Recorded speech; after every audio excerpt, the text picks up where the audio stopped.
पडलेलं आहे. एखाद्या हॉटेलमध्ये एखादा झुरळ जरी सापडला तरी सुद्धा त्याचं लायसन्स देखील रद्द होत आहे. आपल्या महाराष्ट्रामध्ये जी काही कारवाई चालू आहे, नक्कीच आज तुकाराम मुंडे साहेब आम्ही पूर्णपणे फ्रीडम दिलेला आहे की तुम्ही जितके जास्त कारवाई करता तितके कारवाई करा. याच्यामुळे आम्ही अजिबात आडवे येणार नाही.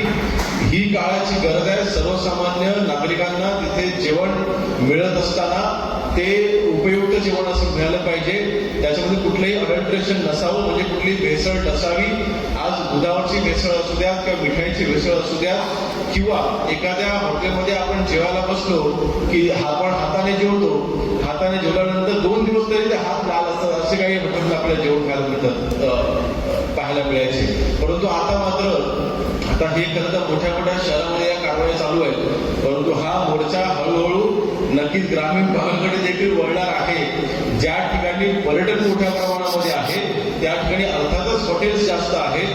हॉटेल्स जास्त आहेत म्हटल्यानंतर तिथे कमी वेळेमध्ये जास्त सर्व्हिस, फास्ट सर्व्हिस देण्याच्या नादामध्ये आपले अनेक हॉटेल्स हे चूक करून बसतात. मी माझ्या मतदारसंघामधील हॉटेल जे मालक आहेत त्या सगळ्यांचं उद्या मी ट्रेनिंग सेशन ठेवलेलं आहे. फूड अँड ड्रग डिपार्टमेंटच्या मार्फत मी एक आंतरराष्ट्रीय स्तराच्या ज्या कंपनीज आहेत त्या मार्फत माझ्या मतदारसंघामध्ये असलेल्या, कारण शेवटी माझा देखील आपला जो मतदारसंघ आहे दापोली, लाखोच्या संख्येने पर्यटक येतात, हजारोच्या संख्येने हॉटेल आहेत. या सर्व हॉटेल मालकांच्या सोबत आणि हॉटेलमध्ये जे शेफ्स आहेत जे जेवण तयार करतायत किंवा त्यांच्या हाताखाली असलेला जो सपोर्टिंग स्टाफ आहे, या सगळ्या